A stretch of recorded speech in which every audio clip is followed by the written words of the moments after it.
Welcome to the Cheating Confession Reddit channel. Today, I'm going to share with you a real-life cheating story. It will give you a better understanding of the issue of infidelity today and help you be more cautious when it comes to a cheating wife. Let's dive into this story together. My name is Mark, and I'm 48 years old. For the past 25 years, I've been married to Lois, who is now 42. Recently, my world has been upended because of choices she's made. I uncovered Lois's infidelity, not through confrontation but by accident. The other person involved? My closest friend, Phil. Now I'm left grappling with uncertainty about how to move forward. Our wedding anniversary is just a month away, and with both of our adult children, Jeff, 23, and Jill, 21, living on their own, they won't be directly involved in what happens next. Jeff, newly married, is adjusting to life with his wife, and Jill is deep in planning her own wedding. Lois, my wife, is undeniably striking. She's 5'7" and weighs around 140 pounds, her appearance still turning heads despite the passage of time. Like anyone her age, signs of aging are emerging, though she remains vibrant and attractive, especially compared to her social circle. Among them is Phil's wife, Penny, whose weight gain over the years has been noticeable. Phil has always been the type of man with a wandering eye, and Penny's changing looks seem to have only spurred his flirtatious tendencies. In hindsight, I should have seen the risk he posed, especially given Lois's enduring beauty. But never did I imagine he'd target her, or that she'd respond. Throughout our marriage, Lois has dealt with unwelcome attention from men, inappropriate touches, crude comments, and bold attempts to flirt. As far as I knew, she always dismissed them without a second thought. So why now? What made her cross a line she'd never approached before? Does this mean she's lost respect for me? Could she have developed feelings for Phil? Is she seeking a way out of our marriage? Or does Phil plan to leave Penny for her?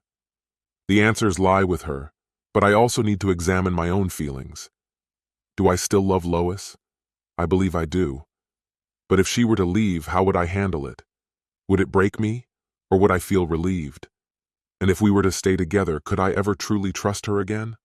Above all, how do I process this betrayal? Am I consumed by anger, or is it a deeper sorrow? Honestly, I'm not sure.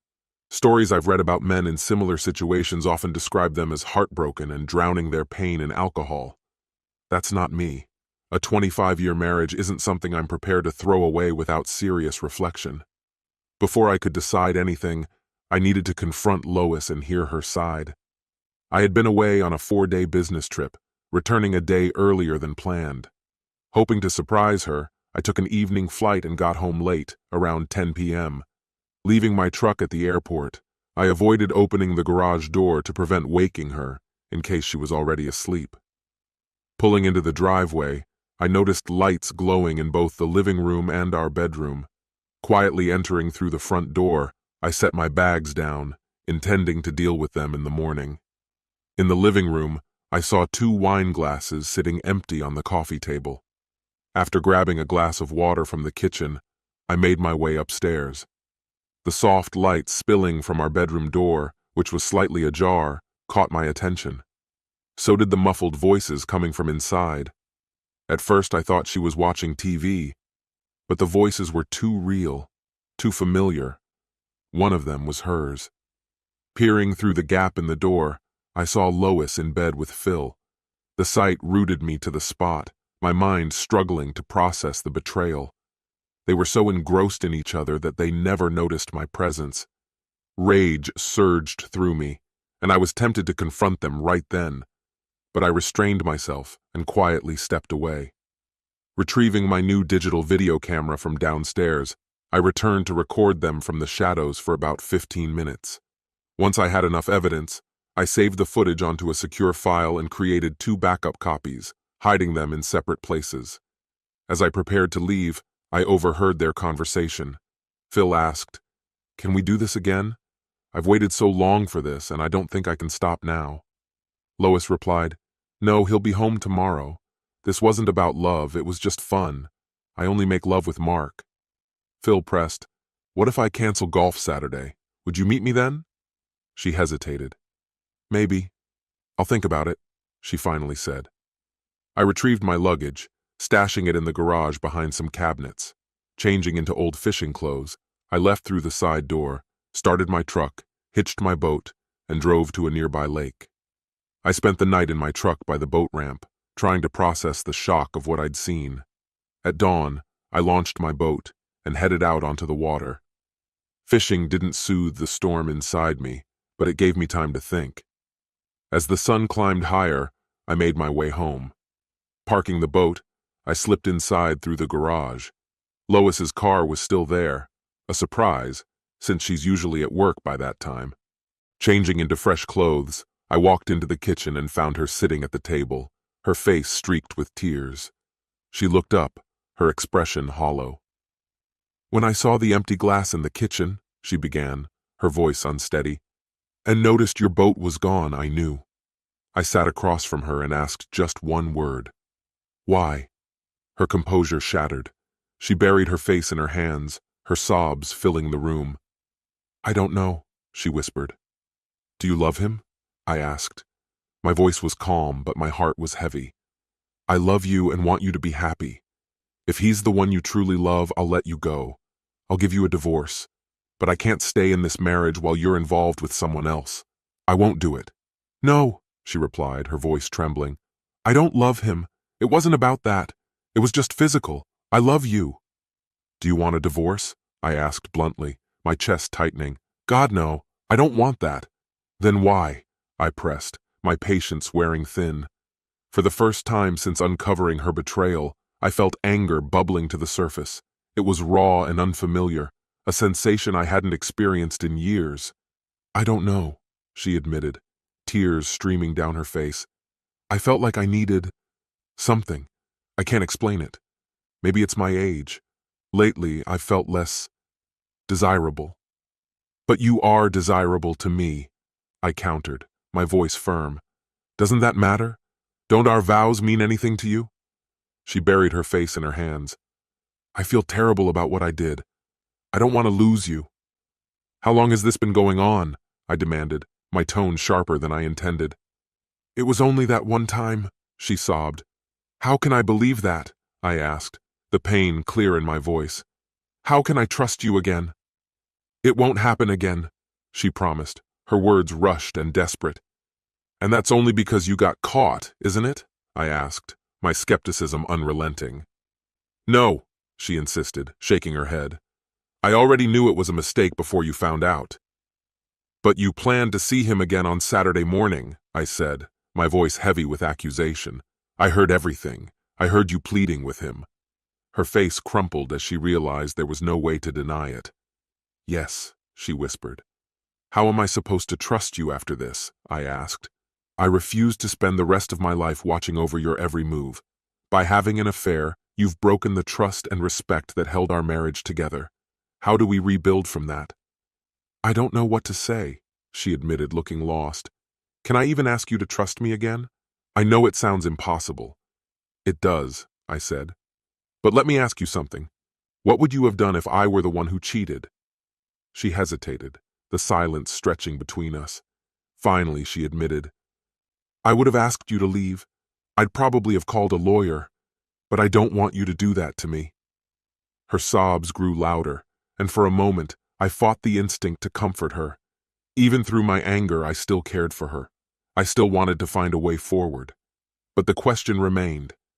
Did I love her enough to forgive her? She was the mother of my children, my partner for so many years. Could I move past this and rebuild what we had? Losing her would leave an undeniable void in my life, yet the betrayal had fractured something deep within me. "Louis," I said at last, "I think we need some time apart. You need to sort through your feelings and figure out what you really want. I'll pack a bag and stay at a motel for now, but if we reconcile, I'm telling you this, I won't sleep in that bed again." "No, Mark, please don't go," she begged. "I'll get rid of the bed today. I'll replace it immediately." "I'm sorry," I said, my tone resolute. "This is something I need to do. Take the time to think things through. Call me when you're ready to talk about what happens next.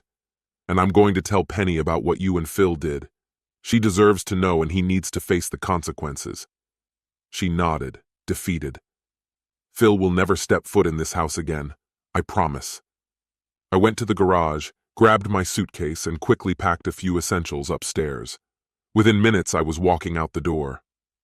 "Mark!" she called after me, her voice breaking. "What do I tell the kids?" "That's up to you," I said without looking back. "But don't blame me for this, and don't drag it out. Call me within a week." She was still crying as I closed the door behind me. 20 minutes later, I checked into a Holiday Inn by the interstate. It wasn't even lunchtime yet, so I ate at the hotel restaurant before heading into work. My coworkers were surprised to see me on a Saturday, but I threw myself into my tasks, trying to distract myself from the chaos in my personal life. I canceled my weekend golf plans, excluding Phil, of course, and told my friends I'd be absent for a while. When they asked why, I simply said I was dealing with personal issues. 2 days later, while I was at work, my son Jeff called. "Dad, what's going on? Mom said you moved out and she's a wreck. She hasn't been to work in days." "Did she tell you why?" I asked. "She said she made a mistake. Can you tell me what happened?" "That's something she should explain," I said firmly. "But if we don't resolve things soon, divorce might be an option." "Dad, I hope it doesn't come to that. Jill and I will talk to her and try to help." "Thanks, son. Take care." I hung up, feeling both grateful and weary. On Saturday morning, while having breakfast at Denny's, my daughter Jill called. "Dad, can you meet with Mom this afternoon? She told us what happened and we're upset with her, but we don't think this one mistake is worth ending the marriage over." "Jill, I agree one mistake isn't enough for divorce," I said, "but I need assurances that it will never happen again, and I need to hear how she plans to regain my trust and respect." A storm of anger and betrayal roiled within me, making it hard to think straight. I felt profoundly slighted, and the respect I once held for her was eroding rapidly. "We understand, Dad," they reassured me. "We'll make sure she knows exactly how you feel." "Can you have a word with her today?" I pressed. "This afternoon at 2 p.m. would be ideal." "Absolutely," they confirmed. "It'll just be the two of you. We won't be there." Before we ended the call, they added, "Oh, and Dad, you should know, she's completely redone your bedroom. New paint, new carpet, the whole deal. She's very sorry and insists it won't happen again." I sighed heavily. "Thanks for stepping in to help with this. I appreciate it." "We're family, Dad," they replied earnestly, "and we're committed to keeping it that way." By 2 p.m., I was at the house, standing on the front porch and ringing the bell. When the door opened, she greeted me with an expression that tried to hide her turmoil. "You didn't have to knock, Mark. This is still your home." I crossed the threshold with a measured step. "Lois, until this situation is addressed, I can't think of it that way." She nodded solemnly. "I get it. Where would you like to talk?" "The living room," I said firmly. I wanted the setting to feel structured, almost formal, to avoid any descent into an emotional free-for-all. I chose a chair opposite the sofa, where she sat down with visible apprehension. Her weary, diminished appearance gave me a grim, conflicted satisfaction. At least she was feeling the weight of her actions. "Where do you want me to begin?" she asked quietly. "Start with how you and Phil ended up in that situation." She inhaled deeply, steadying herself. "You were out of town, and Penny was staying with her mom. I ran into Phil at the grocery store. He mentioned how much he hated cooking for himself and eating out all the time. He made an offhand comment about how much he'd enjoy a home-cooked meal. I should have seen it for what it was, a ploy, but I didn't. I invited him over for dinner." Her guilt was written all over her face. "It wasn't premeditated. I didn't intend for anything to happen. I thought of him more like a brother, like Dan." She paused, visibly struggling to continue. "Before dinner, we had a couple of cocktails. During the meal, we drank wine. I didn't even realize how much we'd had. He kept refilling my glass. Afterward, he helped clean up and we moved to the family room with another bottle of wine. By then, I was more than a little drunk. That's when he put his arm around me. I turned to tell him to stop, but he kissed me." Her voice trembled as she admitted the rest. "I didn't push him away. I should have, but I didn't. One thing led to another, and we ended up in the bedroom. That's where you found us, Mark. I wasn't thinking about you or our family or anything but myself. I'm so sorry. Tears streaked her face as she pleaded. I can't undo what happened, but I love you. I need you. I'll do whatever it takes, counseling, therapy, anything. If you need to get back at me, I'd even accept that. I studied her intently, looking for excuses, but all I saw was someone reckoning with their mistakes. So, this was a one-time thing with Phil? I asked. There hasn't been anyone else since we got married? No, she said through her tears. There's only ever been you. Please, Mark, believe me. After a long pause, I said, All right, but let me be clear. If I ever find out otherwise, I'll walk away without a second thought. For now, I'll move back in tonight, but I need space. I'll stay in the guest room until I'm ready. Relief softened her face as she whispered, I understand. I just want us to start healing. That evening, I returned home. We spent the weekend cautiously attempting to rebuild trust. Her remorse seemed genuine, and I allowed myself a sliver of hope. But by Monday morning, that hope was shattered. At work, I decided to call Penny. I knew Phil would be at his job, so it was the perfect time to speak with her privately. Penny, are you free for lunch? There's something important I need to discuss with you. Sure, she said. How about TGIF at noon? Is this about a surprise? You could call it that, I replied cryptically. At noon, we met in a quiet booth. After exchanging pleasantries and ordering drinks, she leaned forward expectantly. All right, Mark, what's on your mind? Without preamble, I laid it out. While you were away, I came home early from a trip. I walked in on Lois and Phil, together. We're trying to work through it, but I felt you should know. Her expression was unreadable as she processed my words. I braced for anger, but what she said instead cut deeper than any outburst could. So, Lois is the one. What do you mean? I asked, dread rising in my chest. I've known for some time that Phil was cheating, she admitted. I just didn't know who it was with. Thanks to you, now I do. I'm filing for divorce. Her calm declaration left me stunned. Lois had lied. This wasn't a one-time lapse. They'd been seeing each other repeatedly. I stumbled to my feet, leaving money on the table. I'm so sorry, Penny. I need to think. As I walked away, her voice followed me. If you want proof, I have video evidence. The weight of the betrayal crushed me. It was far worse than I had imagined. Could you get me a copy of that? She asked. Of course, I said. I'll make sure you have it. Returning to my office, I sat silently for nearly an hour, lost in thought. My mind churned with conflicting emotions, but one realization surfaced with clarity. I had to walk away from Lois and the chaos she brought into my life. The idea of facing her falsehoods again made my stomach turn. I wrote out my resignation on a piece of paper, folded it, and left it on my boss's desk while he was tied up in a meeting. Then, without delay, I called my lawyer, Bill Jackson, and scheduled an afternoon appointment. My next stop was the bank. I withdrew $10,000 in cash, representing half of our shared savings, and placed the remainder of my share into 5-year certificates of deposit under my name. I also removed half the funds from our checking account. Afterward, I visited our investment advisor to transfer half of our investments exclusively into my name. I canceled all joint credit cards and applied for one in my own name. During my meeting with Bill, I explained my intention to file for divorce, citing irreconcilable differences. His face reflected surprise, but he quickly got to work. I signed a power of attorney to let him handle the proceedings, updated my will to leave everything to my children, and informed him that if Lois resisted, I possessed irrefutable video evidence of her infidelity.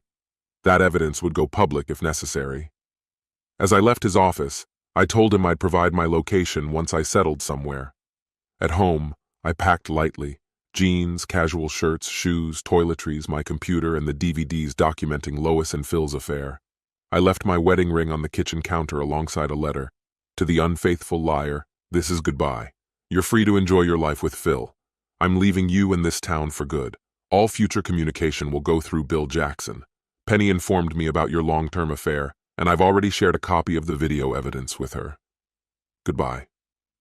I walked out, got into my truck, and drove west until nightfall. I stopped at a modest motel in a neighboring state and, for the first time in ages, slept deeply. The following morning, I had breakfast, filled up my gas tank, and kept driving. When I reached Denver, I sold my truck to a private dealer and purchased another used pickup. Then, I set my sights southward, toward Mexico. 2 days later, I crossed the border at Juarez and traveled to Chihuahua. I booked a room in a modest hotel where I rested for several days. Using most of the cash I had on hand, I opened a local bank account. My limited Spanish from previous business ventures proved sufficient for basic interactions, and I began improving my fluency. A week later, I rented a small furnished apartment and settled in. Through conversations in local bars, I found someone who could procure a fake Mexican driver's license for me under the name Carlos Martin. Shortly after, I secured a part-time job with a small trucking company, capitalizing on my English skills.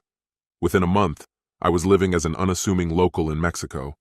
Eventually, I bought a prepaid phone and called Bill to give him my new number. "Mark, where are you?" he asked. "Bill, I don't want to hear anything about Lois," I interrupted. "Focus on finalizing the divorce." "She won't agree to it without speaking to you," he warned. "Without stronger grounds than irreconcilable differences, it could turn into a prolonged battle." "Did you tell her about the video?" "I did, but she doesn't believe it exists." "I'll send you a copy. Use it as needed." I sent the DVD through a trusted driver heading to Denver and called Bill 2 weeks later to confirm its receipt. "Got the DVD?" I asked. "Yes," he replied. After reviewing it, I forwarded a copy to her attorney. The divorce papers will be signed next week. "Where should I send your copies?" "Hold on to them for now. I'll let you know." "Mark, your kids really want to hear from you." "I'll reach out when I'm ready," I promised. A year passed. My role at the trucking company expanded, thanks to my experience and U.S. connections. The owner and his wife became close friends, frequently inviting me to family dinners and celebrations. I dated casually, but one woman, Dolores, stood out. She resembled Lois in ways that stirred old emotions, sometimes to the point of tears. Although I cared deeply for her, my fabricated identity made legal commitments like marriage impossible. One evening, Dolores confronted me. "Carlos, there's someone else in your past, isn't there?" she asked. "What are you talking about?" I replied. "You're holding on to someone. Whoever she is, you need to confront her and let her go." She was right. Nearly 2 years had passed since I left Lois, and I finally felt ready to face her without the consuming anger I once harbored. I requested 2 weeks off from work and informed Dolores I would be leaving for a while. Carlos gave a small nod, his lips curling into a faint smile. "I understand, Dolores. If you don't return, I'll accept it. But if you do, I'll ask you to marry me." "That's quite a proposition," I said with a light laugh. "Either way, let me know," she responded warmly. We parted on good terms, and the following morning, I set out on my journey, driving my truck northward. 4 days later, I reached my hometown, checked into the Holiday Inn using my former name, and made a call to my son, Jeff. "Dad, where have you been? We've been searching for you for so long," he exclaimed. "I'm at the Holiday Inn off the interstate. I've been living overseas, which is probably why you couldn't locate me," I explained. "Can you come over for dinner? We have so much to catch up on. I'll let Jill know, and she and her husband will want to be there too." "Husband?" I asked, startled. "Yeah, she's married now. Dad, she's expecting a baby. So is my wife. You're about to be a grandfather twice over. Mom's thrilled too."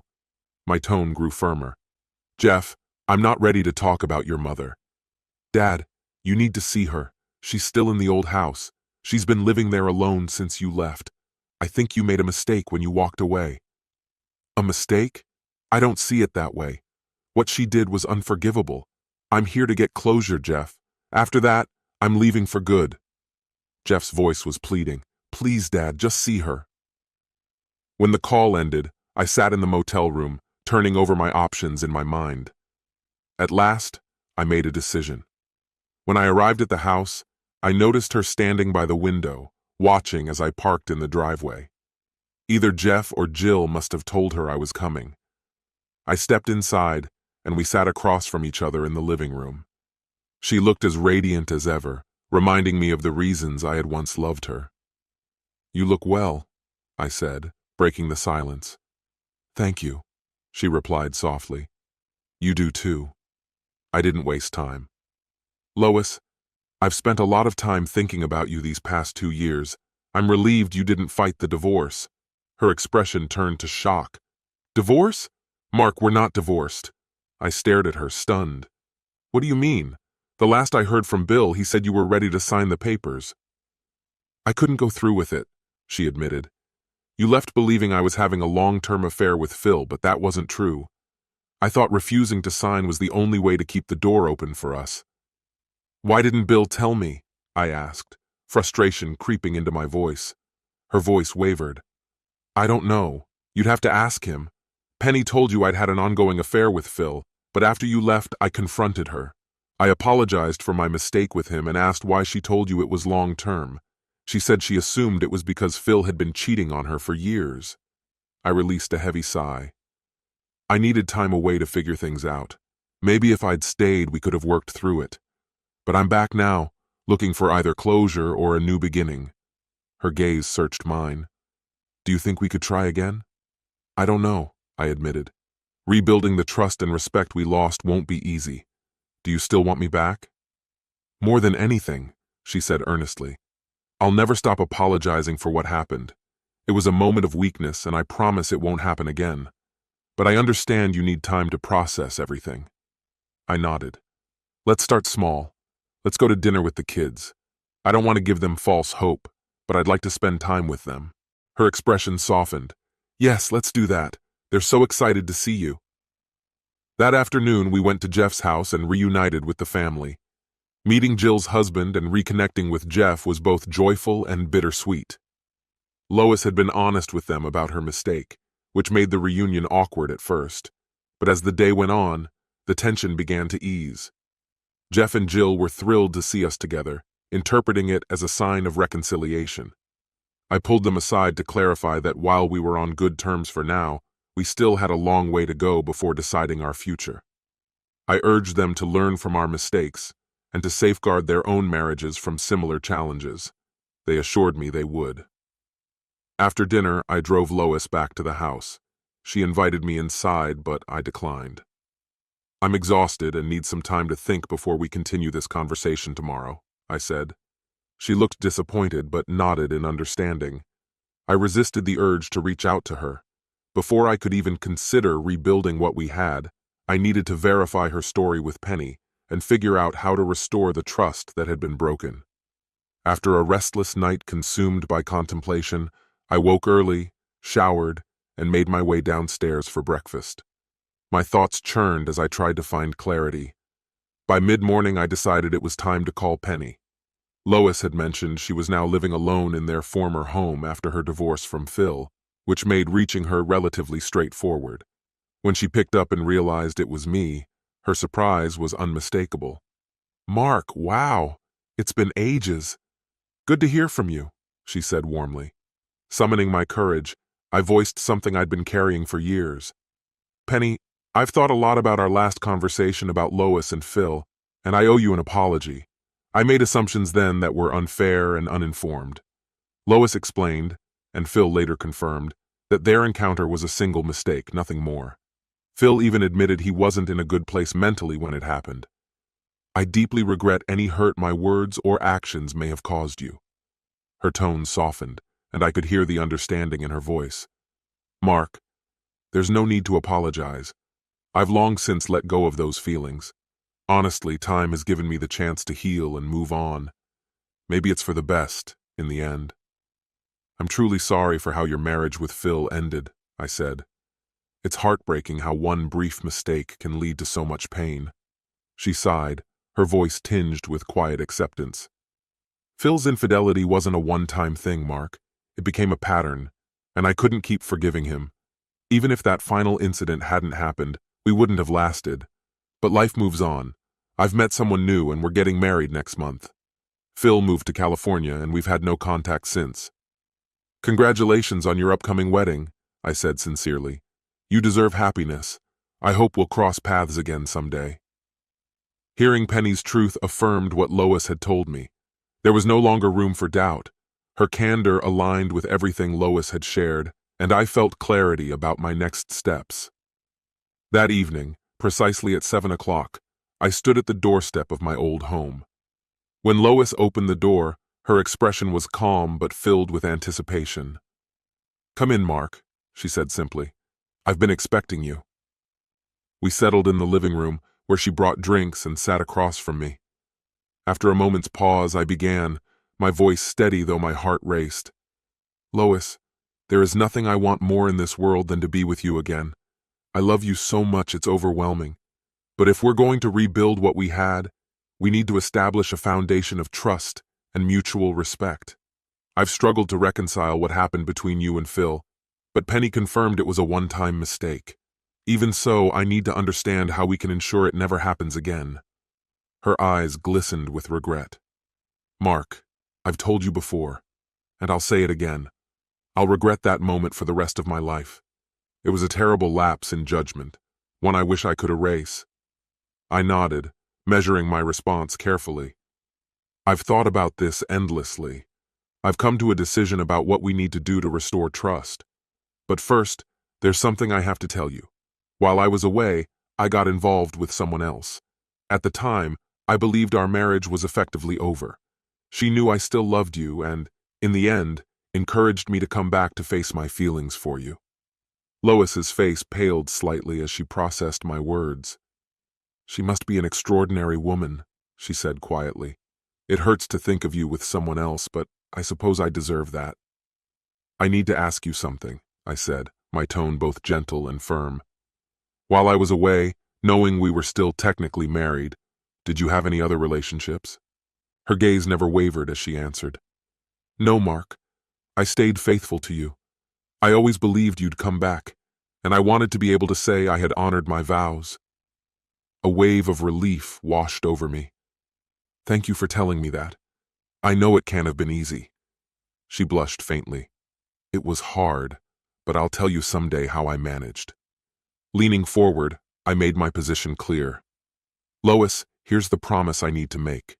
If we move forward, and you ever break your vows again, I won't hesitate to act decisively. You know the pain and betrayal I've endured, and I can't live through that again. It's an extreme measure, but it's necessary for me to feel secure in this marriage. Please think about it carefully. I'll come back tomorrow evening for your answer." She looked taken aback but nodded solemnly. Without another word, I stood and left. The following evening, I returned at the same time. Lois met me at the door, her face unreadable. We sat in the same places as before. "Mark," she began, her voice calm but resolute, "your words last night frightened me, but I meant what I said about my faithfulness, past and future. I love you deeply and want you back, fully understanding what your promise entails. I only ask that if you ever doubt me, you come to me first." Relief overwhelmed me, and I knelt before her. "Thank you, Lois. I'll move back tomorrow." Epilogue. From that moment on, I never doubted Lois again. We renewed our vows before God and our family, and our relationship grew stronger than ever. Though Lois often tried to atone for her past mistake, I reassured her it wasn't necessary. My only lingering regret was the call I had to make to Dolores, letting her know I wouldn't be returning. While disappointed, she was understanding. In the end, my heart belonged to Lois, and I've never been happier. My friend, and this is the end of the story. If you liked this story, then put your royal like and subscribe to the channel. May the Force be with you.